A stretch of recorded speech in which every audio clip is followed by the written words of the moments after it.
Alors bonjour à toutes et à tous. Je m'excuse par avance pour les gens qui auront l'impression d'avoir écouté le cours. Mais c'est un cours qu'il faut réécouter en moyenne une fois par jour. Donc si vous l'avez écouté il y a 5 ans, c'est pas grave. Donc c'est marqué Vayamot Yosef Echol Echa Vechol Adoraou. Il est mort Yosef et tous ses frères et toute la génération. On parle bien sûr en Égypte, quand les bénis Israël, juste avant que la Torah nous raconte comment les bénis Israël sont devenus esclaves en Égypte, alors on nous raconte que Yosef est mort et tous ses frères et toute la génération. Alors pourquoi la Torah elle précise ça? Alors il rapporte le Rav Chaim Shmulevitz, qui n'est pas marocain. Il rapporte un Orachaim Akadosh, il dit comme ça, Sheba Katuv Lomar. Il est venu le verset pour nous dire, Shekol Zman, Shechad Mina Achim Ayakayam, tant qu'un des frères était vivant, Ayu Amitzrim Mechabdim Otan. Alors les Égyptiens leur faisaient du kavod, les respectaient. Parce qu'en fait, il faut bien comprendre que, étant donné que Yosef, c'était le vice-roi, parce que le roi du vice, c'était Pharaon, d'accord? Donc c'était le vice-roi, et eux, c'était la famille du vice-roi, donc c'était l'aristocratie égyptienne, d'accord? Donc automatiquement, on leur faisait du kavod, on les respectait et tout. Mais, ici, la Torah vient nous dire, ensuite, Yosef est mort, ensuite les frères sont morts, après toute la génération qui ont connu Yosef sont morts, et à ce moment-là, ça a changé le comportement. Il dit, tant que les frères étaient vivants, alors les Égyptiens les respectaient. Ve'af keshaya echad me'ador, même lorsque un de la génération était aya avakayam, il était encore vivant, ayu chashuvim benehem, ils étaient importants à leurs yeux. Ve'lo yala empanim les charvet bahem, ils n'avaient pas la figure, c'est-à-dire ils n'avaient pas l'insolence de les rendre esclaves. Après, il rajoute encore le Orachaim, chez mitat Yosef, lorsque Yosef est mort, yardou migdulatam, ils sont descendus de leur grandeur. Shayou me'olim yoter minamitzrim, parce qu'ils étaient élevés au-dessus des Égyptiens. Venasu shavim lahem, ils sont devenus équivalents à eux. Ou bemitat achim, à la mort des frères, yardou les matam imadrigatam. Là, ils sont descendus plus bas que le niveau des Égyptiens. Shayou be'enehem nivzim, parce qu'ils étaient à leurs yeux méprisables. Aval adain lo ayu meshavedim lahem, mais ils les rendaient pas encore esclaves. Rak leachar shemet kolador, c'est seulement après que toute la génération est morte, Itrilou les ishtavet bahem, qu'ils ont commencé à les rendre esclaves. Maintenant, le Rav Chaim Shmulevitz, il fait remarquer ce langage-là du Orachaim Akadosh, quand c'est marqué que Shayu be'enehem nivzim, qu'ils étaient à leurs yeux méprisables. Alors, est-ce que ça veut dire que les Bnei Israël étaient méprisables aux yeux des Égyptiens, ou alors que les Bnei Israël étaient méprisables à leurs propres yeux? Ça veut dire quoi? Ça veut dire que quand on réfléchit un petit peu que dans la relation qu'on entretient avec l'autre, il y a une notion qui s'appelle le respect, d'accord? Et il y a une espèce d'effet miroir entre les personnes. On a expliqué hier un petit peu, ou avant-hier, je ne sais plus, la logique du bourreau et de la victime, d'accord? Que si on veut réfléchir à la culpabilité du bourreau, il faut réfléchir à la complicité de la victime. Parce qu'une chose qui arrive une fois, c'est un accident, mais une chose qui dure 20 ans, c'est un phénomène. Or, un phénomène ne peut se perpétuer que si tous les participants du phénomène participent à la perpétuité du phénomène. C'est du français, hein, Donc ça veut dire quoi? Ça veut dire que je peux crier sur la personne qui me fait du mal, mais, entre guillemets, il ou elle ne m'empêche pas de partir. Donc quand moi je décide de rester, soit parce que je suis pris d'une mission de Mère Teresa, soit parce que je pense que c'est ça mon tikkun dans ce monde, soit parce que je n'ai pas assez de valeur personnelle pour pouvoir rebondir, pour pouvoir dire, mais il y a quelqu'un à sauver ici. Oui, puisqu'il n'y a personne. Je dis, mais il n'y a pas personne puisqu'il y a moi. Alors c'est pour ça le célèbre adage de Ben Chetrit, si vous l'avez connu, ouais, qui disait toujours, pourquoi le mot personne veut dire personne et personne. Le mot personne veut dire personne et personne. Maintenant, comment quelqu'un peut exiger le respect qui est dû à la personne si lui-même il pense qu'il est personne? Et c'est ça qui est compliqué. C'est le côté personnel qui n'est pas réalisé, ce qu'on appelle le personnel qui est faux. Pour ça, on dit en français personnellement. C'est-à-dire que si quelqu'un n'a pas appris à connaître sa personne, n'a pas appris à développer sa personne, n'a pas appris à valoriser sa personne, il a de grandes chances d'être personne. Même s'il a fini 3 fois le Talmud. Parce qu'il n'a pas pris le temps d'être quelqu'un. Et quelqu'un, en français, un, c'est unique. Le contraire de quelqu'un, c'est quelqu'onque. Vous parlez français? Ouais. Donc quand quelqu'un n'est pas un, il est onque. C'est facile. Et ça a l'air d'un jeu de mots comme ça, mais en vérité, vous savez, on dit trop bon, trop long. Ouais. Mais c'est quoi l'intelligence en philosophie? L'intelligence, c'est la capacité d'adaptation. Donc c'est quoi le contraire de l'intelligence? C'est-à-dire la bonnerie avec une lettre d'écart dans l'alphabet. C'est l'incapacité à s'adapter. Donc quand quelqu'un n'arrive pas à s'adapter, on dit que c'est un COLN. Quand quelqu'un arrive à s'adapter, on dit qu'il est intelligent. Mais c'est quoi l'adaptation? L'adaptation, c'est que ma personne est adaptée. Mais pour que ma personne soit adaptée, il faut qu'il y ait une personne. Mais personne ne peut pas s'adapter à quelque chose, puisque personne n'est là. C'est ça le problème. Donc en fait, on va essayer d'expliquer cet après-midi comment est-ce qu'on va devenir cette personne pour éviter de devenir personne ou de rester personne. Maintenant, si je suis resté personne, je ne dois pas m'étonner qu'il y a quelqu'un qui abuse de ma personne, puisque moi-même, je me suis mis en situation d'être personne. Maintenant, quand on dit que le mot personne, il veut dire personne et il veut dire personne, en hébreu, c'est pareil. Parce que ani, c'est je, et aïn, c'est le néant. C'est les mêmes lettres. Donc, si tu t'es pas donné le moyen d'être le ani, tu vas être le aïn. Pour ça, je donne toujours cette image qui est devenue une blague célèbre sur Internet, mais en vérité qui est très sérieuse. C'est que, toujours je dis, une femme, elle vient me voir, elle me dit « Ah, Ben Chetrit, moi, mon angoisse, ça serait d'être seule sur une île déserte. » Je dis « Mais madame, c'est impossible. » Elle me dit « Mais pourquoi ?» Je dis « Parce que quand vous arrivez sur l'île n'est plus déserte. »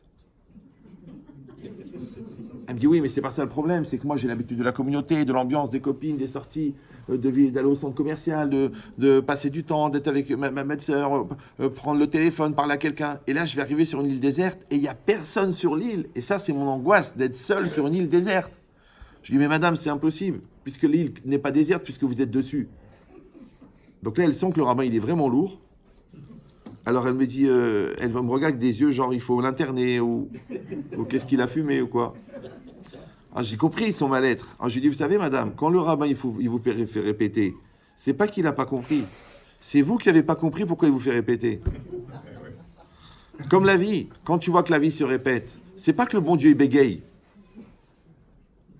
C'est que comme tu ne tires pas les leçons, tu es obligé de redoubler. C'est pour ça que les gens me disent, mais Rav, mais pourquoi j'ai toujours les mêmes épreuves? Je dis, parce que tu redoubles. Fais tes devoirs. Si avec ton mari, tu as les mêmes problèmes, fais tes devoirs, faites vos devoirs. Tu as les mêmes problèmes avec les enfants, faites vos devoirs. Tu as les mêmes problèmes avec les gens qui abusent de ta gentillesse. Fais tes devoirs. Mais si tu ne fais pas tes devoirs, je te promets que tu vas redoubler. Après, c'est choquant, c'est pas choquant, ça fait plaisir. Il y en a qui aiment la répétition, ça rassure. Ouais. Au bout d'un moment, c'est fatigant. Et bien, l'idée, c'est ça. Que la personne, elle, j'ai dit, quand elle arrive sur l'île déserte, pourquoi elle s'angoisse? Parce qu'en fait, personne n'est arrivé. Mais normalement, toi, tu dois être assez complet que même quand tu es seul, tu ne te sens pas seul. Parce que si tu te sens seul quand tu es seul, ça veut dire qu'il n'y a personne dedans. Ça, c'est un très grand yesod de Rav Yerucham Halevi, bon, que vous n'avez pas connu, mais qui est très, très religieux. Il a dit que celui qui est bien avec lui-même, il est bien avec lui-même même quand il y a du monde autour, même quand il n'y a personne. Mais celui qui est mal avec lui-même, même quand il y a du monde, il est mal.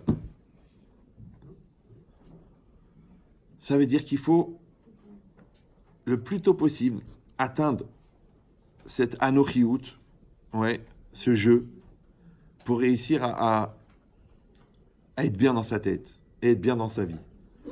Ce qui est bizarre, c'est que la Torah n'en parle pas. Je ne sais pas si vous avez remarqué, si vous avez étudié un peu la Torah ne parle pas des problèmes personnels, de psychologie, de développement personnel, tout ce qui est à la mode aujourd'hui, le PNL, la psychologie à 21 €, la séance, le coaching. Il n'y a pas ça dans la Torah. C'est bizarre. Pourquoi? Je vais vous dire pourquoi. Parce que les Pirkei Avot, ils ont résumé le problème. Ils ont dit Derech Eretz Kadma la Torah. Derech Eretz, c'est quoi? C'est le chemin de la terre. Traduction, la manière de se déplacer pour un homme. Ça, c'est Kadma la Torah. Ça, c'est une chose que tu dois faire avant. D'accord? La Torah, c'est un outil. C'est comme la SNCF. Elle fait les rails, mais elle ne te dit pas où tu vas aller en vacances. Le concessionnaire, il te vend une voiture. Ouais, mais il te dit pas qu'est-ce que tu vas faire avec. Le marchand d'armes, il te vend un pistolet. Mais il te dit pas qui tu es. Pas qui tu es. Ouais. Donc l'idée, c'est quoi? C'est que la Torah, c'est un outil extraordinaire.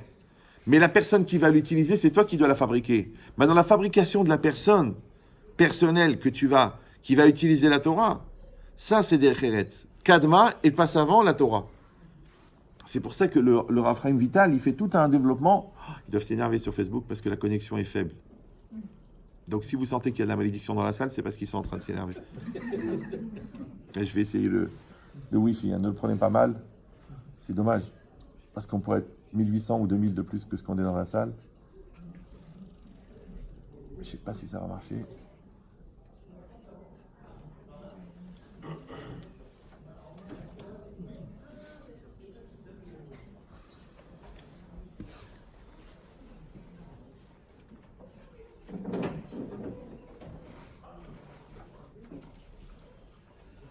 Pas de connexion.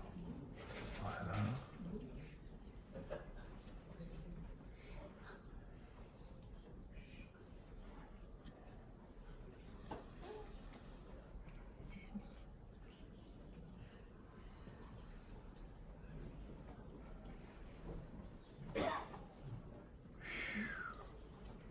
Il n'est pas nerveux, la connexion. Voilà. Comme disait Rav Ovadia, pas dans ce monde-ci.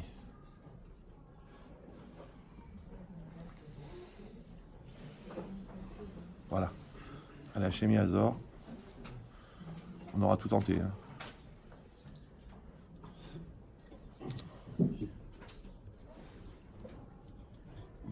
Alors, de quoi on parlait? Ah oui, Rav Chaim Vital, il explique dans Sharik Doucha que, au début, que les midot, elles sont prioritaires sur les mitzvot. C'est-à-dire que quand quelqu'un va travailler ses qualités morales, ouais, c'est ça qui va lui permettre de faire les mitzvot. Parce que si quelqu'un il a des mauvaises qualités, il ne pourra pas faire les mitzvot. D'ailleurs, c'est pour ça que le Yetzer Hara n'empêche jamais de faire les mitzvot. Lui, qu'est-ce qu'il fait? Il t'habitue à avoir des mauvaises habitudes. Et avec ces mauvaises habitudes, tu fautes. Par exemple, le Yetzer Hara, il va t'habituer à la négligence. Et toi, tu vas rater Kriyat Shema. Ouais. Lui, il va t'enlever le respect de toi-même. Et toi, tu vas dire, ah, le Talmud, c'est trop compliqué.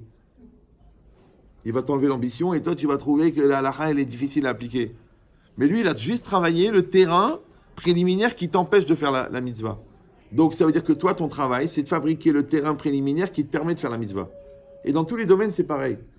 Dans un couple, il y a deux personnes. Ma partie personnelle, je m'en occupe. La partie personnelle de l'autre, je n'ai pas besoin de m'en occuper. Messieurs, mesdames, arrêtez d'essayer d'éduquer l'autre. Parce que si vous avez épousé un demeuré ou une malade mentale, c'est que soit que vous êtes pareil, soit que vous êtes thérapeute. Par contre, il y a une personne dont il faut s'occuper jour et nuit. C'est vous-même. Donc quand vous voulez vraiment scruter l'autre avec un microscope, faites-moi plaisir, retournez-le vers vous. Et là, vous allez voir qu'il y a un travail incroyable. Ouais. Et en évoluant personnellement, ça encourage l'autre à évoluer. D'ailleurs, souvent, les gens se servent du prétexte du manque d'évolution de l'autre pour ne pas évoluer soi-même. Parce qu'ils disent à quoi ça sert de faire des efforts avec une personne pareille. Donc ils sont bien contents que l'autre est nul. Comme ça leur évite de grandir.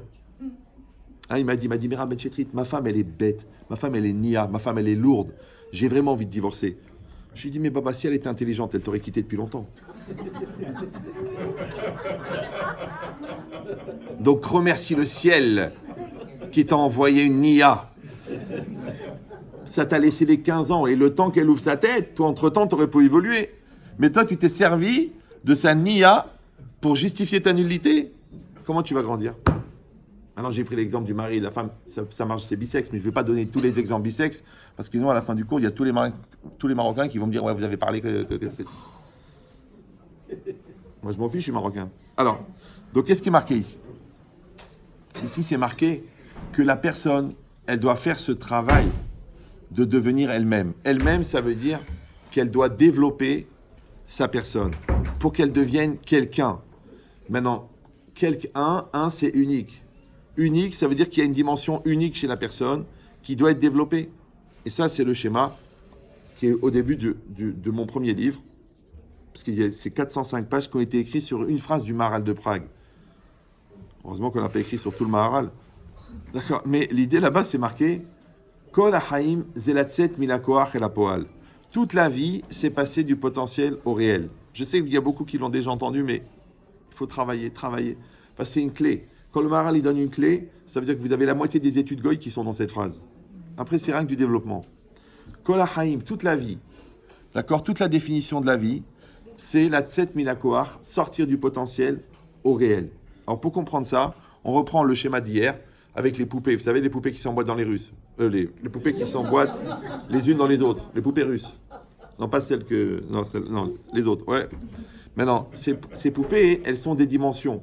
Ça veut dire, comme dans l'ordinateur. Dans l'ordinateur, il y a le DOS. Après, il y a le Windows. Après, il y a la tour. Après, il y a les périphériques. Eh bien, la Neshama de l'homme, ça correspond au DOS. Le système d'exploitation de la Neshama, ça correspond au Windows.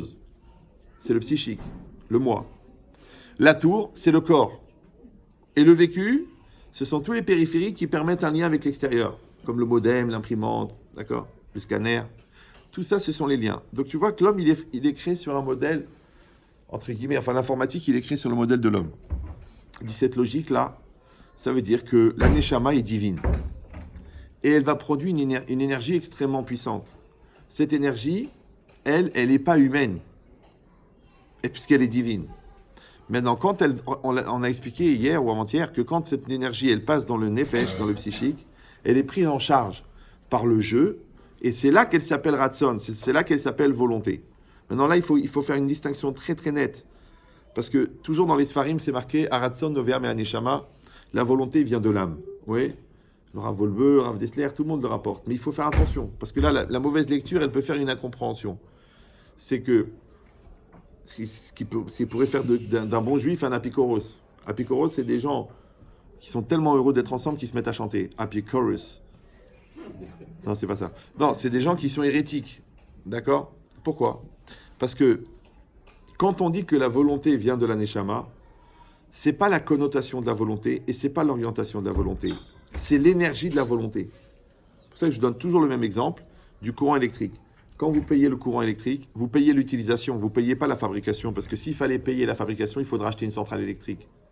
Donc vous payez quoi ? L'utilisation. Ça veut dire que EDF va vous amener du courant jusqu'ici, jusqu'à la prise. Vous, à partir de là, vous branchez un frigo, ça fait du froid. Vous branchez une chaîne IFI, ça fait de la musique. Vous branchez un four, ça fait de la chaleur. Maintenant, l'aneshama, c'est comme le mur. Dedans, il y a la source de courant.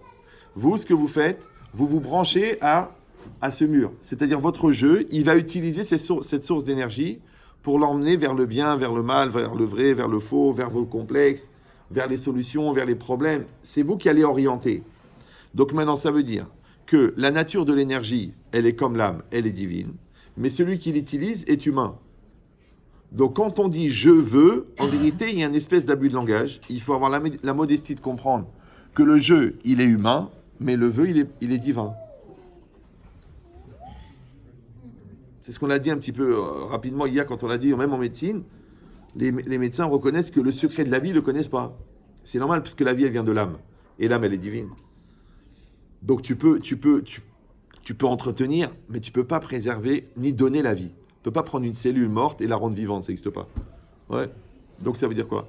Ça veut dire que l'homme ne fait qu'utiliser cette énergie.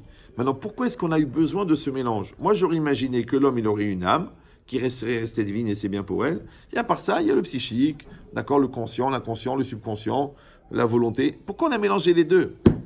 Parce qu'en fait, tout ce qu'on fait dans la vie, ça sera toujours un mélange de divin et d'humain, de fini et d'infini. Une fois, j'ai demandé à un neurologue, a priori qui sont des gens intelligents, parce qu'ils travaillent sur le cerveau. Je lui ai dit, mais d'après vous, nous sommes de la viande. Il m'a dit oui. Je dis, mais non, la viande, elle est finie. Oui, elle a une taille, elle a un poids. Je dis alors, et d'après vous encore plus, elle a un début. Donc, et en mathématiques, tout ce qui a un début a une fin. Alors je dis, comment le cerveau, il peut conceptualiser l'infini puisqu'il est fini ? Alors il me dit, c'est l'imagination, la culture. Ça ne marche pas. On ne peut pas rêver d'une chose qu'on n'a pas vue. Et le rêve, c'est juste un développement de l'imagination qui est lui-même une activité cérébrale intense. Ça va ? Donc je lui dis, comment le cerveau, il peut imaginer l'infini? Donc ça veut dire parce qu'il le contient. Donc l'homme contient l'infini. Maintenant, tu n'es pas d'accord? C'est pas grave. C'est normal. Parce que si tu étais d'accord, d'abord, tu serais rabbin. Deuxièmement, tu pourrais plus draguer ta cliente, qui est mariée, puisque tu contiens le divin. Donc tu es bien content que Dieu n'existe pas. C'est vachement pratique. Mais rappelez-vous cette phrase, c'est que les choix que tu fuis le plus, c'est ceux qui te rattrapent les premiers. Et tu verras que les non-croyants, ils sont continuellement confrontés à des situations où ils sont obligés de reconnaître l'intervention divine. Et ça les fait vraiment... C'est pour ça qu'il y en a qui sont lancés dans la lutte contre la constipation, tellement ils en ont marre de se faire... Bon, donc c'est quoi l'idée? L'idée, c'est que cette énergie-là, elle est divine. Quand elle sort de l'âme, ouais. Maintenant, nous, qu'est-ce qu'on doit faire? On doit fabriquer un jeu qui va utiliser cette énergie, qui va orienter cette énergie. Maintenant, encore une fois, si je ne l'ai pas fabriqué, ce jeu, il n'y en a pas. C'est facile à comprendre. C'est comme si vous dites à la compagnie des eaux, allez-y, vous pouvez envoyer l'eau. Le mec, il dit, bon, juste une question idiote, mais vous avez installé un système de plomberie?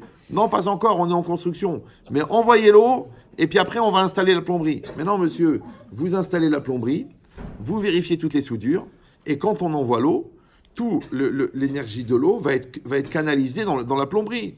Maintenant, si quelqu'un n'a pas une canalisation psychique, si quelqu'un n'a pas une canalisation intellectuelle, si quelqu'un n'a pas une canalisation émotionnelle, si quelqu'un n'a pas une canalisation physique, qu'est-ce qu'elle va devenir, cette énergie, quand elle part?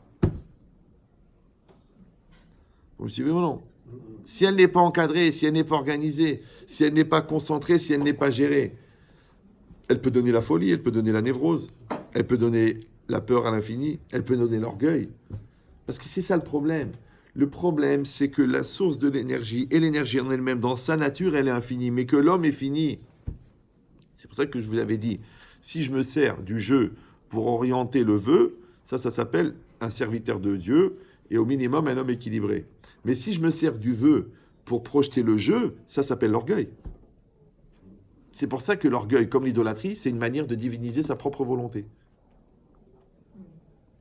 Le problème, c'est que quand je me prends pour Dieu, j'ai plus de Dieu.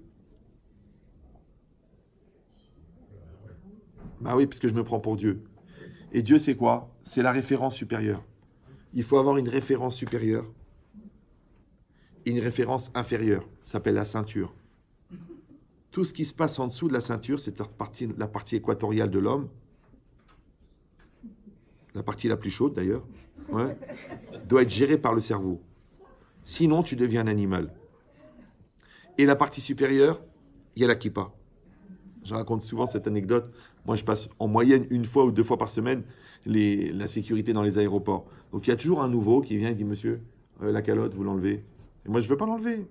Je ne veux pas l'enlever. La Gemara a dit, on ne fait pas 2 mètres sans enlever la kippa. Donc, je fais genre, je n'ai pas entendu. Il me dit, monsieur, s'il vous plaît, monsieur.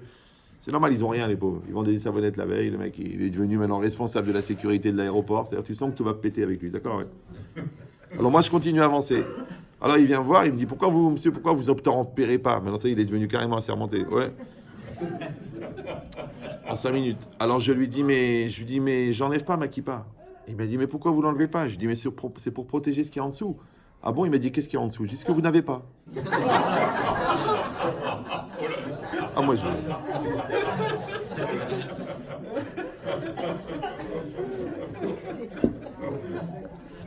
Ah, ils s'attendent pas parce qu'ils... La vitesse de la lumière, pour eux, c'est un concept. Ils n'ont pas vécu réellement. D'accord? Donc, c'est quoi l'idée? L'idée, c'est ça. C'est que tout le travail, ça va être de fabriquer ce jeu qui va accompagner ce vœu. Maintenant, si je ne l'ai pas fait, moi, en amont, donc il y a quelqu'un... C'est quoi le contraire en amont? En aval? Ouais, en aval, qui va l'utiliser. C'est-à-dire que si moi je ne suis pas maître de ma volonté, il y a quelqu'un d'autre qui va l'utiliser. C'est ça la manipulation. C'est ça l'orientation. Ouais. Maintenant, quand moi, encore une fois, je n'ai pas fabriqué ce jeu-là, on a expliqué à l'intérieur la Yetzara, Yetzeratov. Ouais. Si moi je n'ai pas fait ce travail de construire un jeu qui va maîtriser cela, automatiquement, je vais être victime de moi-même. Maintenant, il faut savoir qu'avant d'être victime de l'autre, je suis toujours victime de moi-même.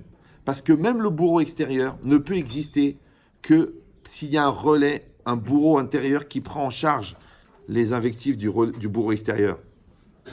Vous me suivez ou non? Ça veut dire qu'avant d'être victime du bourreau extérieur, je suis déjà victime du bourreau intérieur qui accepte d'être le relais du bourreau extérieur. Maintenant, si c'est ça, donc maintenant j'ai deux problèmes. J'ai un problème, c'est que je dois fabriquer un jeu, d'accord? Et d'un autre côté, je ne dois pas faire de ce jeu un dieu. Donc d'un côté, il faut cultiver l'existence, le droit d'être, le respect de soi. D'un autre côté, il faut cultiver la modestie. Alors comment on va faire? Parce que plus tu parles de toi, plus tu parles de toi, plus tu parles de toi, ouais, plus tu risques de quitter ton toit.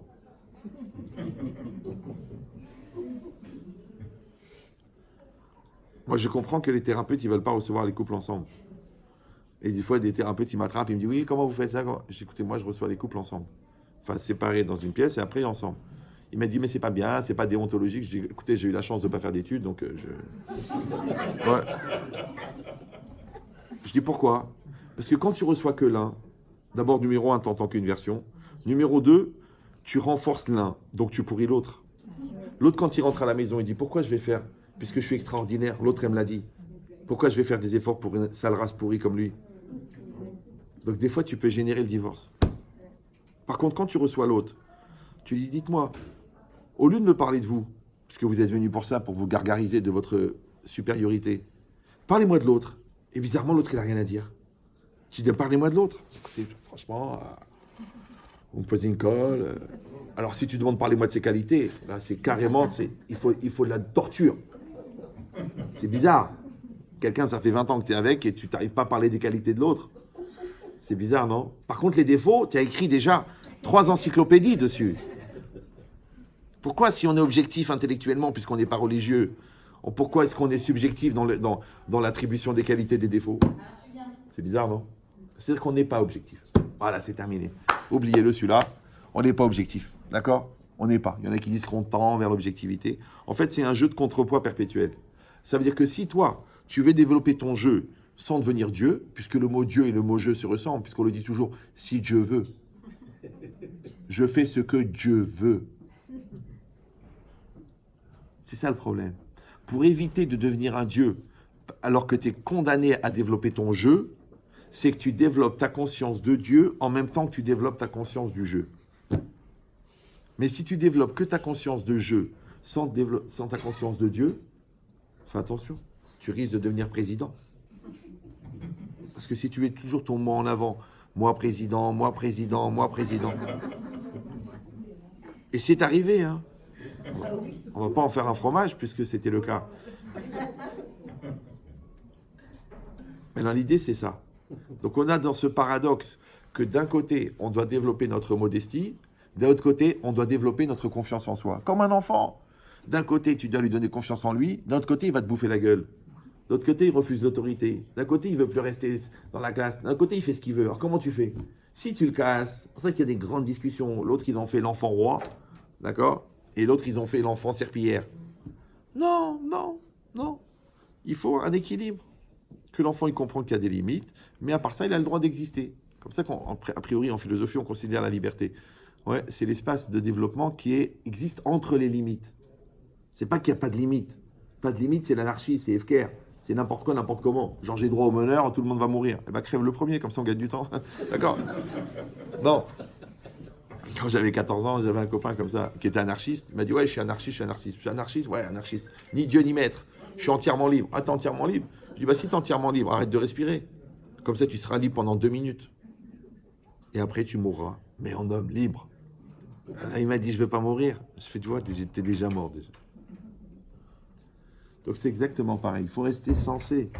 Il faut que les choses, elles fonctionnent avec le cerveau. C'est très très important. Rappelez-vous que le cerveau n'est pas une excroissance de l'estomac.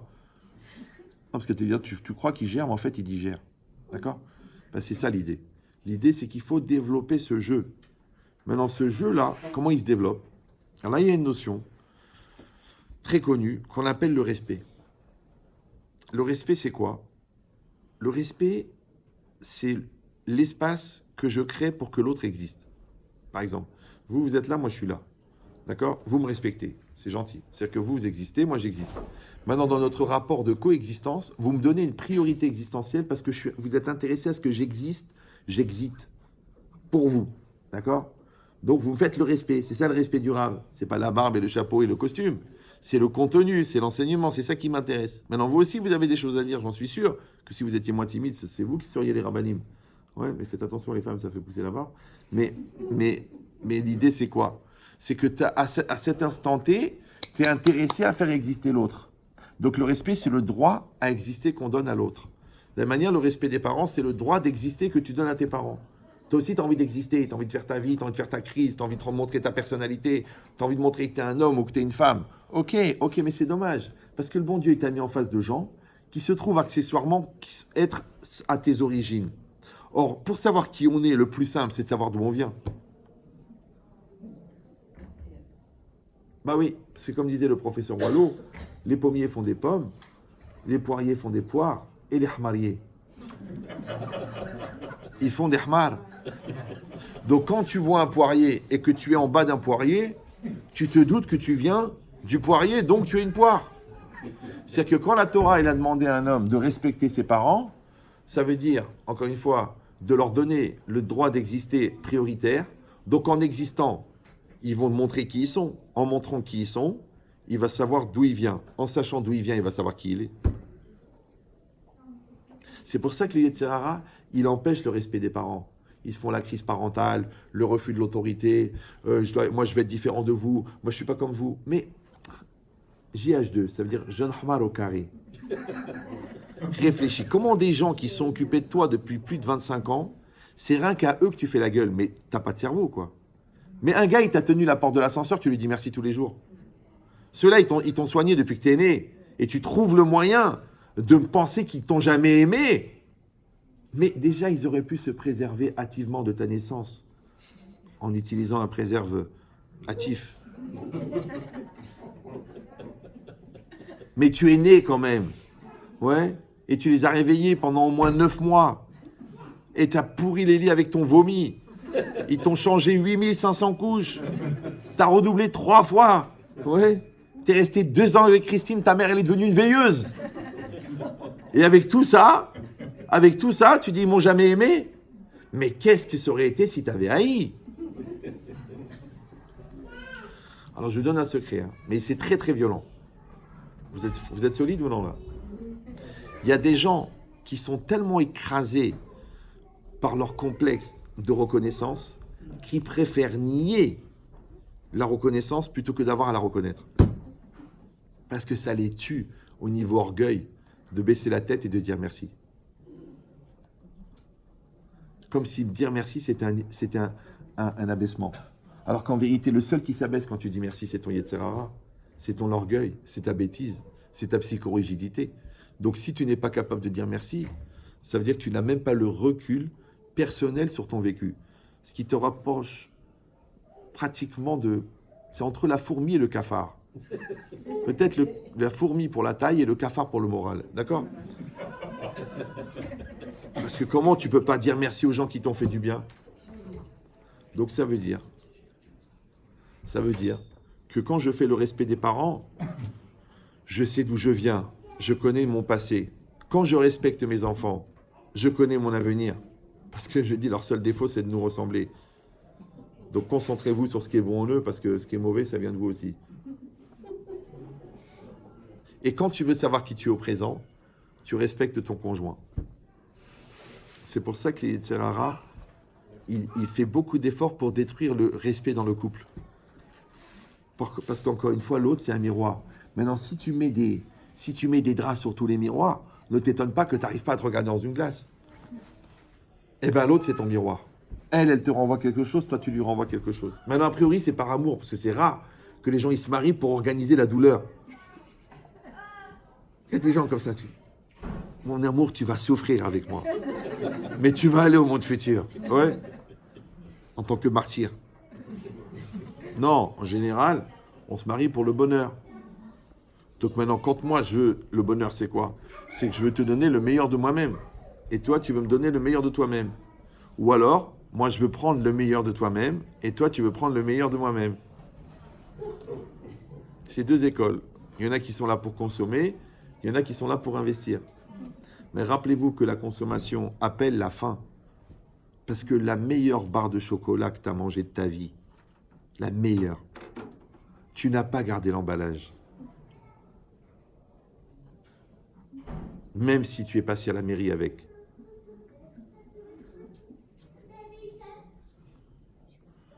Donc l'idée c'est quoi? C'est que le respect, c'est le droit d'exister qu'on donne à l'autre. C'est pour ça que je donne toujours la référence des camps de la mort, parce que c'est facile à comprendre. Les nazis, quand quelqu'un arrivait dans un camp de la mort, la première chose qu'on faisait, on lui enlevait son nom, on lui mettait un numéro. Donc il était en français, on disait déshumanisé. Après, on lui rasait la tête, on lui enlevait ses habits, on lui mettait un pyjama.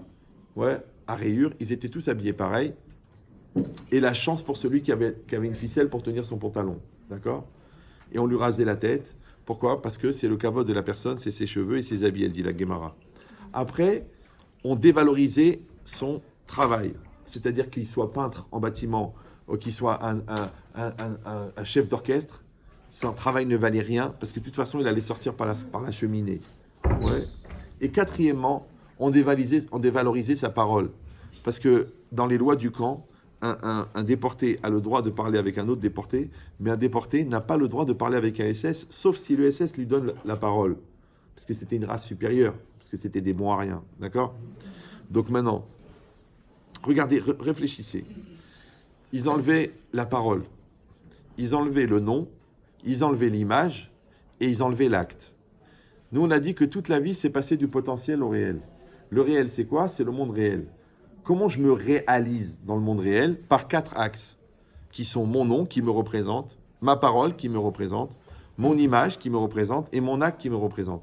Ce sont les 4 axes existentiels. Donc, quand je vais détruire les 4 axes existentiels de quelqu'un, il va arrêter d'exister.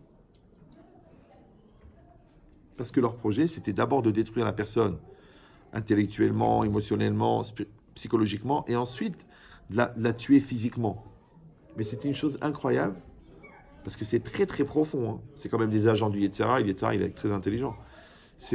Parce que quand tu mets ton intelligence au service du mal, tu peux aller encore plus loin que celui qui met son intelligence au service du bien. Donc maintenant, eux, ils avaient détruit entièrement la personne, sauf une chose, l'espoir. Parce qu'ils savent que quelqu'un qui espère ne se révolte pas. Ouais. Maintenant, l'espoir, c'est l'énergie que tu mets dans un projet pour que le projet se réalise. Donc les gens qui n'ont plus d'espoir arrêtent de se réaliser. Maintenant, d'où il vient l'espoir? L'espoir, il vient de la neshama. Comme la volonté. Parce que qu'est-ce que c'est la volonté? L'espoir, c'est une nature de volonté que tu mets dans un projet.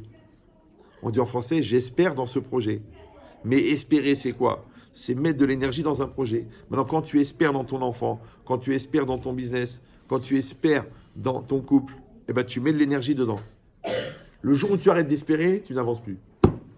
Donc eux, il fallait qu'ils les maintiennent dans une destruction mentale, mais d'un autre côté, ils devaient leur garder l'espoir. Parce que s'ils n'avaient pas eu l'espoir, ils seraient révoltés. Donc quand ils étaient dans la ville, on leur a dit, si vous rentrez dans le ghetto, vous avez plus de chances de vous en sortir. Ils ont dit, ok. Quand ils étaient dans le ghetto, on leur a dit, si vous montez dans le train, si vous avez une carte de travail, vous avez plus de chances de vous en sortir. Donc ils ont obtenu une carte de travail. Après, on a dit, si vous payez des pots de vin, vous avez plus de chances de vous en sortir. Donc ils leur ont pris leur argent. Après, on a dit, si vous montez dans les trains, vous avez plus de chances de sortir que si vous ne montez pas. Donc ils les ont montés dans les trains. Après, quand ils sont dans du train, ils disent, si vous montez dans le camion, vous avez plus de chances de sortir que si vous allez à pied à la douche. Donc tous ceux qui sont montés dans le camion, ils ont été tués tout de suite. Mais toujours, ils laissaient un espoir. Vous suivez ou non? Ben, c'est exactement pareil. Le Yetzirah, il te fait espérer qu'avec ta voisine, tu seras plus heureux qu'avec ta femme. Espoir. Ouais, il te fait espérer qu'en volant, tu ne vas pas te faire attraper. Espoir. Il te fait espérer qu'en étant paresseux, tu vas atteindre les mêmes résultats que celui qui travaille 20 heures par jour. Espoir. Donc l'espoir, malheureusement, c'est l'énergie de la réussite et c'est l'énergie de l'échec. Mais sans espoir, on ne peut pas avancer. Maintenant, cette capacité à orienter l'espoir là où il faut, s'appelle vouloir. Donc maîtriser la volonté et maîtriser l'espoir, c'est pareil. Ça va ou c'est trop abstrait? C'est clair? Voilà. Donc si c'est ça maintenant, on a dit qu'il y a en amont et en aval. En amont, c'est quoi? C'est à l'intérieur de moi-même, quelqu'un qui va prendre ma place pour me proposer d'exister à ma place. On a expliqué que c'est le Yetzer Hara. D'accord? Donc si moi je n'ai pas développé un jeu qui est au moins le même âge que mon Yetzer Hara, donc je vais me trouver avec un Yetzer Hara de mon âge et un jeu très jeune. Pourquoi? Parce que la Gemara elle dit que le Yetzer Hara vient à la naissance. Mais le Yetzer Tov, le bon penchant, se révèle à la bar mitzvah ou à la bat mitzvah. Donc à 13 ans, vous vous retrouvez avec un Yetzer Hara de 13 ans et un Yetzer Tov de 1 jour. Maintenant, le Yetzer Hara, c'est celui qui te dit ce qu'il ne faut pas faire. Le Yetzer Tov, c'est celui qui te dit ce qu'il faut faire. Maintenant, à l'intérieur de nous-mêmes, on a toujours une voix positive, une voix négative. Ouais. On a un adulte en nous qui nous dit ce qu'il faut et un enfant qui nous dit laisse tomber. D'accord? On a un tordu qui nous propose de mentir et un gars intelligent qui nous dit dis la vérité, ça marchera mieux. Donc on est toujours partagé entre ces forces-là. Maintenant, ces deux éléments-là qui sont des tendances, je m'en sers pour muscler mon moi. Oui, parce que les haltères me permettent de faire des muscles. Maintenant, on ne peut pas faire des muscles sans soulever les haltères. C'est pour ça que si tu vas pendant 10 ans dans une salle de sport et que tu prends des haltères en polystyrène de la marque Placebo, tu verras que tes muscles n'augmentent pas. Pourquoi? Parce que tu n'as pas soulevé des vrais haltères. Et bien c'est exactement pareil. Hachem, il a donné un programme qui s'appelle la Torah. La vie, c'est l'école. Le proviseur, c'est le directeur. Les camarades de classe, les gens qui sont avec toi. Les exercices, c'est les épreuves de la vie. Ouais. Et le professeur de travaux dirigés, c'est l'Yetzer Hara. Maintenant, toi, tu es censé écouter le proviseur, Hachem, apprendre le programme, la Torah, et faire les exercices que le Yetzer Hara va te proposer pour passer de classe. Maintenant, comment tu es devenu un élève de terminale? En faisant les exercices de première. Donc, comment tu es devenu un homme de 43 ans? En faisant les exercices de 42 ans. Maintenant, on a dit Kol hachaim zelatset minakoach el hapoal. Toute la vie, c'est passer du potentiel au réel. Le potentiel, c'est quoi? C'est le moi intérieur qui est potentiel. Et le réel, c'est le moi extérieur qui est réel. Maintenant, quand mon moi intérieur et mon moi extérieur sont développés et qui sont équivalents, ce qu'on appelle en français être soi-même, le même que soi, ça s'appelle que je suis vivant. Maintenant, si je n'ai pas développé mon potentiel, ça s'appelle que je suis mort. Si je n'ai pas réalisé mon potentiel, ça s'appelle que je suis mort. Parce que vivant, c'est que j'ai développé mon potentiel à l'intérieur et je l'ai réalisé. Il faut les deux. Maintenant, c'est une grande école dans le développement personnel selon la Torah. Est-ce que je dois développer ma personne pour pouvoir avoir un acte de qualité, ou alors c'est mon acte de qualité qui, par résonance, développe ma personne? Vous me suivez ou non? C'est-à-dire que est-ce qu'on pratique la médecine parce qu'on est médecin, ou est-ce qu'on devient médecin en pratiquant la médecine? Est-ce qu'on devient parent parce que le bébé il est né, ou est-ce qu'on devient parent parce qu'on passe 15 ans à l'éduquer? Est-ce qu'on est marié parce qu'on a construit notre couple pendant 20 ans, ou on est marié parce qu'on a fait la choupa?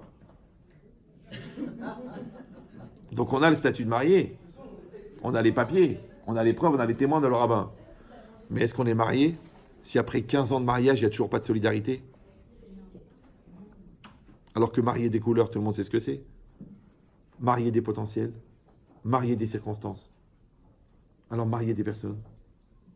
Il faut qu'il y ait un mélange. Mais s'il n'y a pas de solidarité, c'est qu'il n'y a pas de mélange. S'il n'y a pas de mélange, en quoi il y a du mariage? Sauf si tu conjugues le verbe marier. J'en ai marié. Tu en as marié. Moi aussi, j'en ai marié. Parce que dans mariage, il y a mar, et mar, c'est amer. Ah, c'est vraiment pour les défaitistes. Mais c'est quoi l'idée? L'idée maintenant, vous avez compris, c'est que la personne, elle doit passer du potentiel au réel. Le problème, c'est que pour qu'elle passe du potentiel au réel, il faut qu'elle se donne le moyen de. Alors qu'est-ce que j'ai dit moi? J'ai dit que le nazi, il empêchait, il bouchait les 4 canaux existentiels. Maintenant j'ai pris l'exemple du nazi parce qu'il est violent. Mais dans la vie c'est pareil. D'accord? Si ton fils, il ramène quelque chose de l'école, dis-lui c'est bien ce qu'il a fait. Ne lui dis pas combien il a eu le petit Cohen qui crève, qui s'étouffe. D'accord? Donc tu l'encourages dans son acte. Les gens, quand tu te rappelles de leur nom, oh, tu leur fais un kavod. Oh. Ouais, parce qu'ils se rendent compte qu'ils existent quelque part ailleurs que dans leur tête. Quand quelqu'un il s'arrange, il s'habille bien, il a pris une douche, il s'est changé la coupe de cheveux, c'est pas normal que tout le monde est au courant, sauf toi, le mari. Même le facteur, il a remarqué que ta femme avait changé de coupe. Pourtant, il n'est pas recommandé et souvent timbré, d'accord? Donc c'est quoi l'idée? Toi, tu vois que l'autre fait un effort, tout de suite, hop, tu vas surenchérir sur l'image. Ah, quelle belle image! Et comme l'image, c'est un axe existentiel, donc en encourageant l'image, tu fais exister la personne. Quand tu écoutes la personne, tu la fais exister. La preuve, c'est que quand les gens ils envoient des textos et que personne ne leur répond, elle dit alors j'existe pas. Quand tu parles et que l'autre t'écoute pas, c'est que tu n'existes pas. Donc ça veut dire que moi, j'ai une mitzvah d'encourager l'autre à exister en l'écoutant. Moi, j'ai une mitzvah d'encourager l'autre à exister en valorisant son acte, en valorisant son image, en valorisant son nom. Parce que c'est les 4. C'est pour ça que dans la Torah, c'est très très très grave de donner un surnom moqueur à quelqu'un. La Gemara dit dans ma Metsiya, celui qui va donner un surnom moqueur, il va au Gehinna, mais il n'en ressort pas tout de suite. C'est aussi grave que d'aller avec une femme mariée. Je dis, attends, c'est juste avant, on l'appelle le bouffi, on l'appelle le tunisien, on l'appelle le relou, on l'appelle la grosse. Depuis qu'elle est petite, on l'appelle la grosse. Mais c'est pas méchant, on l'appelle la grosse. Mais est-ce que tu sais que cette femme-là, elle a 33 ans, elle a fait 28 ans de régime. Est-ce que tu sais qu'elle a fait 4 opérations? Est-ce que tu sais qu'elle a un dérèglement de la thyroïde qui provoque cette prise de poids? Que c'est un enfer pour elle? T'as trouvé rien que ce mot à lui dire? T'as qu'à lui dire la chnina? T'as qu'à lui dire la gazelle? Qu'est-ce que ça a besoin de l'appeler la grosse? Ah, c'est une façon de parler. Eh ben, étouffe-toi. Ça sera une façon d'exister. Surtout que ça te fait plaisir de voir la réaction sur la tête de l'autre. Donc on voit que tu es un peu malade dans ta tête. Ouais. Donc c'est quoi l'idée? C'est que si les nazis se sont servis des 4 pôles existentiels pour empêcher l'autre d'exister, donc toi, tu peux te servir des 4 pôles existentiels pour faire exister la personne.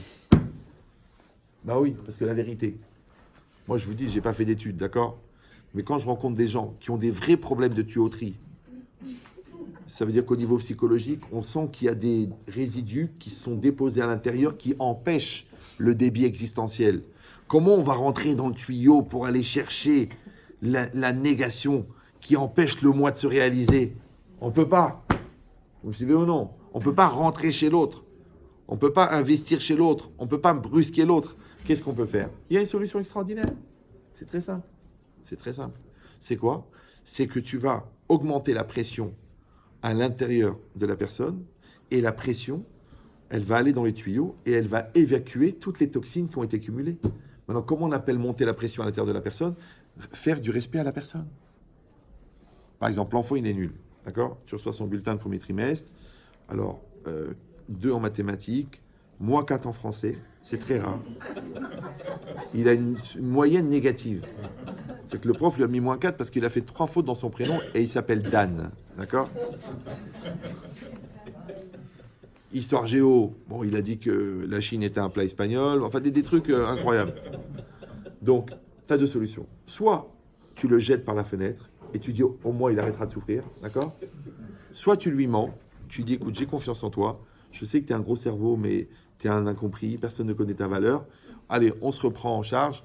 Et on lui donne des cours particuliers, et on lui donne des profs, et on lui donne des encouragements, et on lui donne des cadeaux, et le gars, il devient le meilleur de la classe. Maintenant, si à la fin de l'année, il est le meilleur de la classe, d'accord? On a un problème. Parce que au début de l'année, il était le plus nul. Maintenant, il est le meilleur. Alors, est-ce qu'au début, il était faussement nul? Ouais. Et est-ce que maintenant, il est vraiment bon? En fait, c'est très simple. Au début de l'année, dans sa réalité, il était nul. Mais dans son potentiel, il était bon. Maintenant, quand toi, tu as encouragé son potentiel, il s'est réalisé. Et bien, ça s'appelle le kavod. Le kavod, c'est le droit exister, extérieur, ister, être, d'accord? Que j'ai donné à un potentiel. Donc, si c'est ça le kavod, d'accord? Donc, je veux faire sauter les bouchons. Donc, s'il y a un manque de confiance en soi, je vais faire du kavod. Je vais appeler la personne par son nom, je vais valoriser son acte, je vais valoriser son image, je vais valoriser son... Qu'est-ce qui manque?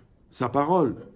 Donc, qu'est-ce que je vais faire? Je vais créer une pression à l'intérieur qui va faire que la personne, elle va évacuer les toxines. Pourquoi? Parce que les toxines se cumulent. Ça, c'est un rave plombier qui m'avait expliqué ça. Vous savez, souvent, vous avez des robinets qui ont moins de débit que d'autres. Souvent, l'eau chaude, d'ailleurs. Pourquoi? Parce que quand vous ouvrez l'eau, elle coule. Quand vous fermez l'eau, elle s'arrête, mais il y a un résiduel. Le résiduel, il contient du calcaire. L'eau s'évapore, le calcaire reste. Le calcaire, en restant, il va restreindre la taille du tuyau au fur et à mesure, comme le cholestérol. D'accord? Donc maintenant, le problème, c'est quoi? Donc, et quand l'eau, elle est chaude, donc la concentration de calcaire, alors automatiquement, OK. Alors maintenant, comme on a fait, on a dit on va décalcériser, d'accord? On va enlever les toxines. Maintenant, quelqu'un, il peut avoir du calcaire parce qu'il a eu peur quand il était petit, parce que ses parents l'ont étouffé, parce que la scolarité s'est mal passée, parce qu'il était en échec scolaire, parce qu'il a souffert des choses, parce que sa grand-mère lui a raconté des horreurs, parce que chacun, il peut avoir des toxines. Le problème, c'est qu'est-ce qu'on fait avec ça? Est-ce qu'on les garde comme un espèce d'héritage? Ouais, et de génération en génération, on se passe la ramma, ouais, pour faire une saga de déprimés, d'accord? Ou non, on dit, moi j'ai déjà souffert, pourquoi est-ce que l'autre il va souffrir? D'accord? C'est-à-dire que, est-ce que l'autre a le droit d'être heureux si moi j'ai pas été heureux? Maintenant, je vous dis la vérité, il y a des gens qui ont tellement peur de perdre leur bonheur qu'ils le détruisent eux-mêmes, de peur que ça arrive. Vous me suivez ou non? Par exemple, il y a des gens, tout va bien, ils foutent la pagaille. Il y a des gens, ils ont le magasin, ils disent, ah, il est mal placé. Ils font des études, ah, je vais rater. Ils cherchent à se marier, ouais, mais toutes les filles bien, elles sont mariées, et puis j'ai plus l'âge, et puis ça marchera jamais, et puis elles vont voir que j'ai le nez. Mais il y a des gens beaux qui se marient, des gens moins beaux. Il y a des gens jeunes, des gens moins jeunes. Mais si toi-même, tu te coupes les bras et les jambes, et tu t'inscris au Paris-Dakar, ou au marathon de New York, qu'est-ce que tu espères? Tu ne vas même pas atteindre la ligne de départ. Alors la ligne d'arrivée. Donc tu es condamné à croire. Tu es condamné à croire. C'est comme des fois des parents qui me disent, écoutez, Rav Chetri, ça se passe pas du tout bien avec ta belle-fille, c'est pas ce qu'on croyait, c'est pas ce qu'on voulait, on est très déçus, on a peur pour la fille. J'ai écouté. Ça c'était avant qu'il se marie. Maintenant qu'il est marié, vous êtes condamné à l'aimer. Puisqu'il l'aime, le fou. Puisque l'autre malade, l'autre dégénéré de fils, il apprécie la fille. Ben, c'est trop tard, elle est rentrée dans la famille. Comme on dit, c'est mort, baba. Mais si toi, tu lui montes la tête, tu dis, c'est quoi cette mara? Mais comment tu as fait pour épouser une folle comme ça? Déjà, t'as pas géré son mariage, tu veux gérer son divorce maintenant? Et si vraiment c'est une fille pas bien, t'en fais pas. Le bon Dieu, il va guider ses pas. Parce que même les plus grandes propriétés du monde, elles ont un mur au bout.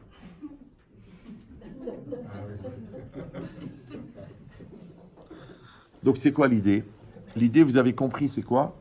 C'est que cette mitzvah-là, que j'ai de donner à l'autre le droit d'exister, de donner le respect à l'autre, ouais, on a dit en amont, c'est que moi je me fabrique une force, une anochiout, qui peut lutter contre ce qui m'empêche d'exister. Et ça, c'est mon Yetzer Hara à l'intérieur de moi. Mais il y a aussi le monde extérieur, c'est-à-dire la réalité qui est devant moi, et les autres, et le regard de l'autre, et la personnalité de l'autre. Et là, c'est plus compliqué, parce que c'est comme si vous avez un tuyau. C'est facile à comprendre en plomberie. Si là, vous envoyez 150 kilobars, et de l'autre côté, vous envoyez 250, l'eau, elle va aller vers où? Vers les 250.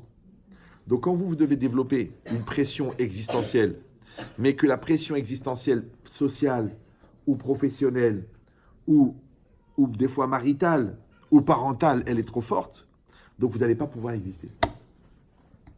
Vous me suivez ou non? Donc, on est dans une espèce de double travail.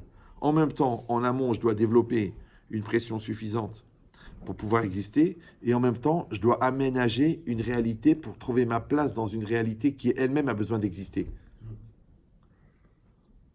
Alors déjà, il faut accepter une chose, c'est qu'il y a de la place pour tout le monde. Donc arrêtez de penser que l'autre en existant, il vous empêche d'exister. C'est que les gens complexés, ils disent ouais, celle-là elle est belle, lui t'as vu comment il a d'argent, et pour qui elle se prend, et pour qui il se prend. Il se prend pour lui. Quelqu'un qui est bon, par exemple moi je suis bon. Non, je suis bon en communication. Bon, je peux le dire. C'est pas de l'orgueil, non. Parce que l'orgueil, c'est de croire qu'on est plus que ce qu'on est, ou qu'on est moins que ce qu'on est. Parce qu'il y a l'orgueil positif et l'orgueil négatif. Genre, c'est moi qui a vécu la pire des tragédies. Genre, je suis le meilleur dans le pire. Non, t'en fais pas. Il y a eu la Shoah, il y a eu le cancer, il y a eu des choses incroyables. Il n'y a pas que toi. Parce que toi, quand t'as volé ta moto, ça y est, tu mérites la mort. Ouais. Chacun d'entre nous, il peut être le meilleur ou il peut être le pire. Mais tu ne dois pas l'être par rapport à quelqu'un d'autre. Donc quand toi, tu commences à fonctionner en comparaison, tu es mort. C'est pour ça que quand on passe au jugement à 120 ans, on passe seul. Parce que si on passait à deux, imagine tu passes à côté de Moshe Rabbeinu. Les anges, ils vont dire, c'est qui ce goy à côté de Moshe? Si tu passes à côté d'Adolf Hitler, ils vont dire, c'est qui ce tzaddik qui faisait même pas Shabbat? Ouais. Donc le problème, c'est le problème de la référence. Donc il n'y a pas. Tu es référencé par rapport à toi-même. C'est-à-dire ce que tu pouvais devenir et ce que tu es devenu. C'est ça les références. Maintenant, si tu avais un gros potentiel et tu l'as gaspillé, ouais, tu es plus condamnable que si tu avais un petit potentiel et que tu l'as atteint. Pourquoi? Parce que tu es devenu. Et c'est ça tout le principe. Maintenant, quand moi, je vais à l'intérieur de moi-même fabriquer cette personne-là, d'accord, avec la force, avec les investissements, avec la reconnaissance personnelle, avec la connaissance personnelle.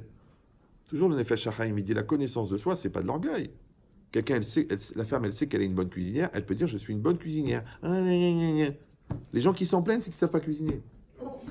Mais c'est vrai. Un gars qui est un bon vendeur, le mec qui a fait 6 milliards d'euros ce mois-ci, il peut dire, il est noté numéro 1 par capital. Il a le droit de dire je suis un bon vendeur. Il va dire écoutez, vous mettez les gens mal à l'aise. Mais mal à l'aise à quoi? T'as qu'à être bon toi aussi. C'est comme si un gars il gagne les Jeux Olympiques, tu lui dis écoute, joue la discrète parce que. Mais le mec il a gagné. Depuis l'âge de 7 ans, il fait de l'athlétisme. Maintenant il a gagné les Jeux Olympiques. Il a fait 7 secondes au 100 mètres. Même toi, même pour y penser, ça te prend 9 secondes. D'accord? Il a le droit de dire j'ai gagné les Jeux Olympiques. C'est pas grave. Vous me suivez ou non? Je vous dis, le mal-être, les gens qui n'arrivent pas à parler d'eux-mêmes, les gens qui ne se connaissent pas, c'est déjà des névroses. Parce qu'ils vont cacher ça dans la modestie, mais en vérité, ils sont mal dans leur peau. Et c'est quoi être bien dans sa peau? Être bien dans sa peau, c'est que ta personne est très large et ta peau est très fine. Il y a des gens, ils ont une peau très épaisse et une personne très fine. Vous suivez ou non? Pourquoi? Parce qu'ils n'ont pas développé. Maintenant, le taureau, c'est ton intériorité. Le barreau, c'est ton extériorité. Les chachamim, ils disent, taureau que barreau. Tu dois atteindre que ton intériorité et ton extériorité, c'est les mêmes. C'est ça ce qu'on appelle en français être soi-même. Maintenant, quand tu n'as pas faim, tu peux dire, j'ai pas faim. Tu dis, c'est honteux, c'est pas bien, la bonne femme, elle a cuisiné. Mais tu vas tomber malade toute la nuit. Vous savez comment ça se passe? Tu manges les salades. Après, tu dis, on a fait des boulettes. C'est la recette de la grand-mère. C'est bien. Après, elle te dit, et vous savez, on a fait aussi un rôti. C'est normal, c'est la fête. Ok. Et là, au moment où tu vas mourir, tu hésites entre vomir et faire le gomel. Elle te dit, voilà le poulet. C'est honteux, il faut manger. On va pas jeter. C'est-à-dire, c'est toi la poubelle. Tu dis, mais j'ai plus faim. Je n'ai plus faim. Tu dis, ah non, c'est honteux. Chez nous, on dit rien, on fait rien. Mais c'est pour ça qu'ils sont tous en surpoids. Quand ton corps te dit, j'ai plus faim, arrête de manger. Ça s'appelle respecter ton corps. Ouais. Quand tu étais mal à l'aise dans un endroit et que tu es équilibré, tu peux dire, écoutez, excusez-moi, je suis mal à l'aise. C'est pas grave. Tu dis, il fait chaud, ouvre la fenêtre. J'ai les nerfs. Tu dis, non, ça se fait pas. Non, on dit rien, on prend tout sur nous. Mais c'est comme ça qu'ils attrapent des maladies, les gens. Parce qu'ils vont pas exprimer. Bon, ils vont imprimer. Et ça s'imprime. Alors au début, ça s'imprime. Alors imprime, ça va. Déprime, ça va pas. Donc il faut exprimer. Maintenant, si tu ne peux pas exprimer à la personne parce qu'elle n'est pas capable de le recevoir, c'est pas grave. Écris-le sur un papier, enregistre-le, fais-toi un petit journal, va vomir dans les toilettes, achète un punching ball. Il y a des moyens d'exprimer. Mais arrête de contenir. Parce que combien tu peux contenir? T'en es déjà au bouton, t'en es déjà aux paralysies, t'en es déjà au psoriasis, t'en es déjà au tic. C'est quoi la prochaine étape? L'internement. Hazve shalom.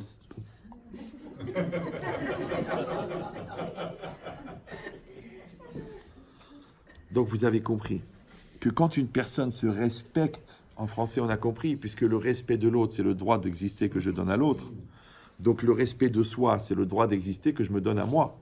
Mais le problème encore une fois, c'est que pour que moi je respecte quelqu'un, il faut qu'il soit respectable. Donc moi-même, pour que moi je me respecte, il faut que je sois respectable.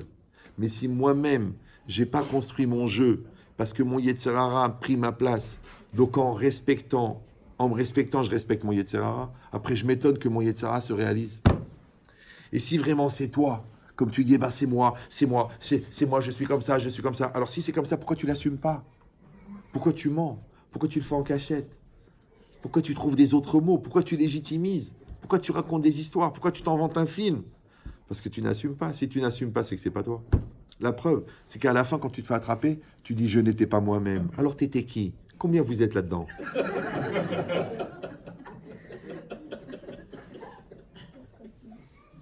Il faut qu'il y ait une personne dedans et une personne dehors. Ouais. Et que si possible, ça soit les mêmes. Sinon, tu vas commencer à souffrir parce que tu vas vivre deux vies. Et dans tout, c'est pareil. Dans le travail, dans la religion, dans le couple. Tout vient de là. Vous vous rappelez de la démonstration du cercle ou non? Levez la main. Moi, je ne parle pas des triplantes. Des trentenantes. Vous vous rappelez le cercle ou non? Non? Vous n'avez pas vu la petite vidéo Il y a 78 000 goïs qui l'ont vu et vous ne l'avez pas vu, vous. Vous peut-être envisager de vous convertir au christianisme. Alors,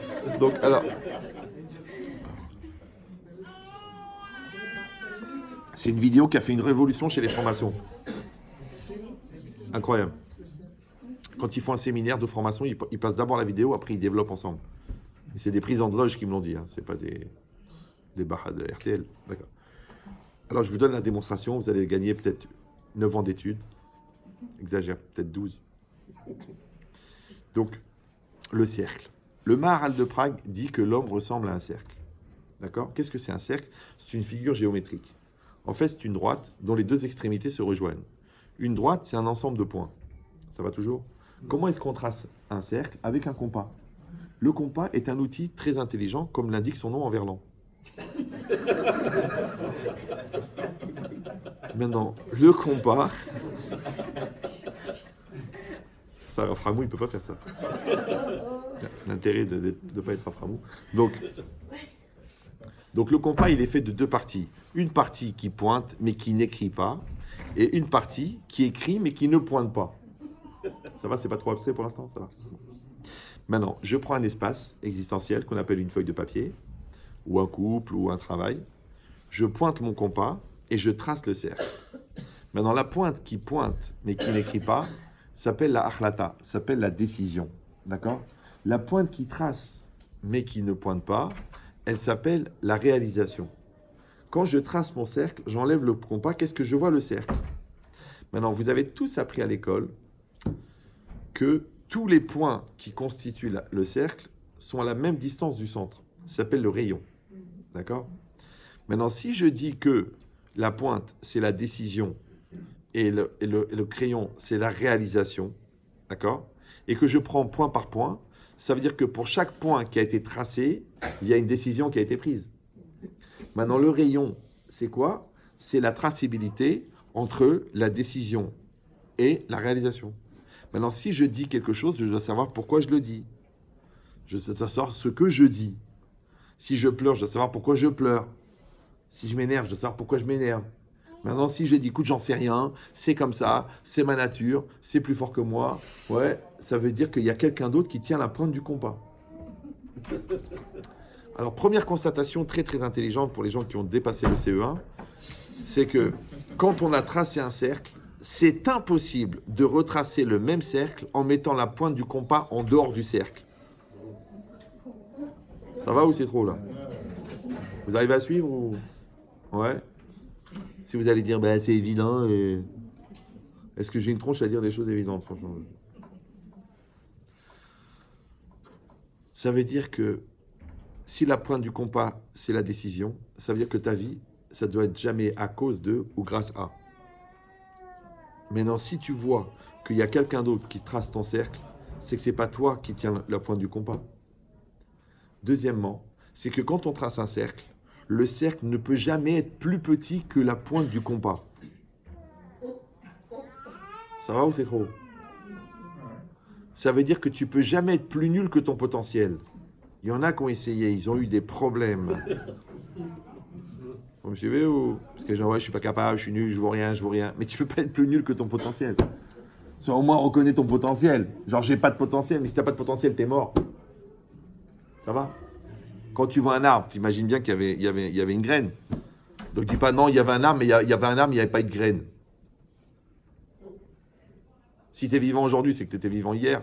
Qui a dit? Ça, tu confonds avec Jacques a dit, toi, ça n'a rien à voir. Ouais. Donc ça veut dire que le cercle, en fin de compte, c'est quoi? C'est que on passe notre vie à chercher l'emplacement de la pointe. Parce que dès qu'on enlève le compas, dès qu'on sort du cadre familial, dès qu'on quitte la fac, dès qu'on devient parent, dès qu'en fait on attend de nous de prendre la décision, on ne trouve plus le centre du compas, le centre du cercle, puisqu'il est invisible. Ça va? C'est pour ça que le Maharal, il dit l'homme ressemble à un cercle. Maintenant, quand vous avez deux cercles parfaits et que vous les collez, sur quelle surface ils se touchent? Un point. Non, deux cercles parfaits, vous les collez.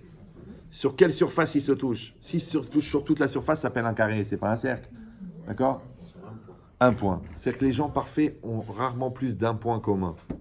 Vous me suivez ou non? Parce que c'est quoi le cercle? C'est que tu as poussé au maximum toutes tes capacités. C'est pour ça que le cercle il est parfait. C'est pour ça qu'il est pratiquement impossible de tracer un cercle à main levée. C'est-à-dire que si tu n'as pas la structure, tu ne peux pas réaliser. Maintenant, je l'ai vu, je ne peux pas mentir, je l'ai vu ça, je l'ai vu. Nous, on avait un prof de dessin qui était un prof des beaux-arts, il traçait des cercles. Après, on venait exprès, on venait avec le compas, on voyait que le mec, bon, mais c'est des exceptions, d'accord? Les gens normaux, normalement. Ou alors peut-être qu'on peut atteindre la perfection quand notre intuition, elle a dépassé notre technicité. Mais ça prend du temps. C'est pour ça qu'on dit qu'à la fin de sa vie, Einstein, il pouvait développer des principes qu'il n'arrivait pas à démontrer. Parce que la démonstration, c'était pour prouver qu'il avait raison. Mais à un moment, il n'avait plus il n'avait plus rien à prouver. Parce que déjà, ils n'arrivaient même pas à comprendre ce qu'il disait. Tu voulais qu'en plus, il démontre à des gens qui ne comprennent pas ce qu'il dit.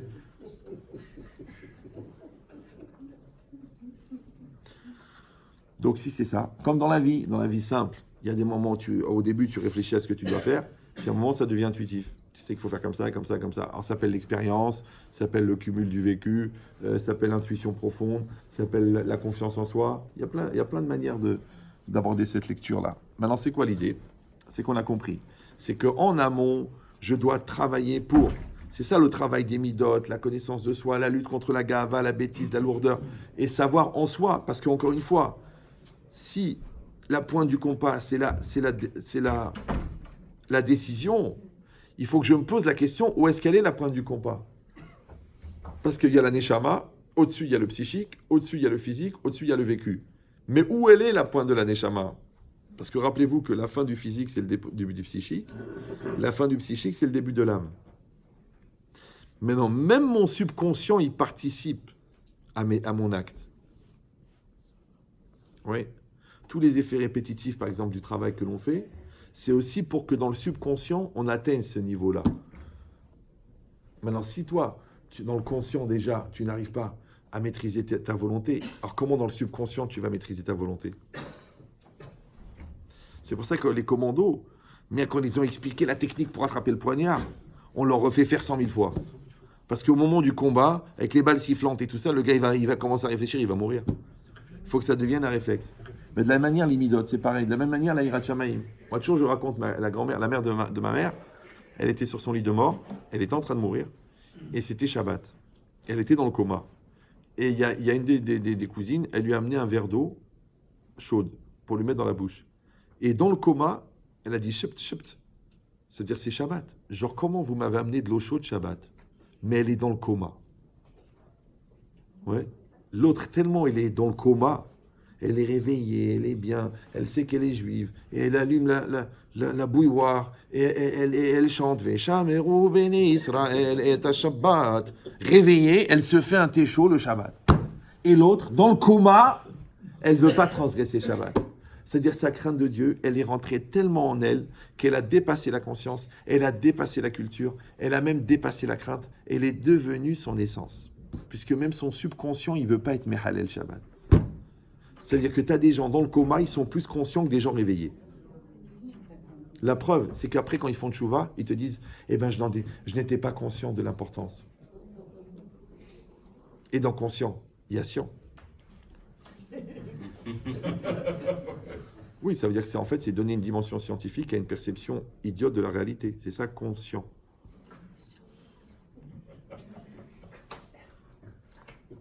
Bon, ça n'engage que moi, de toute façon. Alors, si c'est ça, ça veut dire qu'en amont, j'ai dû fabriquer cette personne et je peux vous dire que c'est minimum 9 heures par jour pour y arriver. Donc, les gens qui font ça une fois de temps en temps parce qu'ils écoutent un cours ou parce qu'ils sont tombés sur une version française des chemins de droiture, ça ne marchera pas. Il faut travailler énormément. Mais à part ça, il faut que dans la réalité, je profite de tous les événements qui m'arrivent pour renforcer l'autre moi, le moi de l'extérieur. Le moi qui réalise, le moi qui affirme, le moi qui assume, le moi qui paye, le moi qui répond présent, le moi qui est adulte, le moi qui gère, le moi qui fait. C'est ce moi-là et ce moi-là. C'est ça le problème, c'est qu'il faut développer les deux. Maintenant, quand moi je me respecte, ça veut dire que je donne à mon moi intérieur le droit de se réaliser et je donne à mon droit extérieur le droit de se réaliser. Maintenant, ils avaient bien compris. Ah mince. Ah, j'ai pas du tout calculé. Je peux finir la phrase ou... Allez. Allez, Nara. Donc, il va me faire porter la toque d'argent. Donc c'est quoi l'idée? Mais c'est marrant, j'ai même pas commencé la feuille. On a fait juste le Rahaim, là. Bon, il nous reste quelques éléments à développer. On va peut-être faire tout le séjour. Donc, pour rester juste concentré, que c'est ça l'idée, que les Bnei Israël, malheureusement, s'ils sont devenus esclaves, c'est vrai qu'il y avait un Xera Mina Shamaim, il y avait un décret divin. C'est vrai qu'Hachem avait dit que tes descendants ils seront esclaves en Égypte. C'est vrai que la Gemara dans Sota, elle dit que Pharaon, comme il a raccompagné Avram Avinu pendant 4 repas, donc il a mérité que ses descendants ils soient esclaves pendant 400 ans. Tout est bon. Mais pourquoi ça va tomber sur une génération plutôt qu'une autre? Vous suivez ou non? C'est-à-dire que la réalité, elle est de potentiel extraordinaire. Il y a plein de potentiel. Maintenant, toi, on peut te proposer une affaire de folie. Et tu peux la rater. Parce qu'à ce moment-là, tu n'as pas confiance. Toi, tu peux préparer ton examen à fond. Mais quand tu arrives devant la feuille, tu n'as pas confiance en toi, tu plantes. Toi, on te fait une épreuve, mais qui est facile et qui est nulle. Ouais. Mais comme tu n'es pas bien dans ta tête, par exemple, si toi, tu n'es pas valorisé, et on te propose quelqu'un et tu dis, bah écoute, c'est mieux que rien, on ne sait jamais. Et tu vas épouser une folle. Parce que tu n'avais pas la valorisation personnelle. D'accord? Et tu peux épouser une folle même quand tu es un fou. C'est incroyable. D'accord? Pourquoi? Parce qu'au fond, c'était ton terrain qui n'était pas travaillé. C'est-à-dire que tu n'as pas profité des années qui sont passées pour devenir toi-même. Maintenant, que quand le tampon, il est nickel, tu tamponnes. Le tampon, il est nickel comme le tampon lui-même. L'empreinte, elle est comme le... Ouais. Maintenant, si toi, tu n'as pas fabriqué le tampon, ne t'étonne pas que l'empreinte, elle n'est pas complète. C'est pour ça c'est pour ça que quand on met la main devant une lampe, ouais, dans l'ombre de la main, il y a combien de doigts?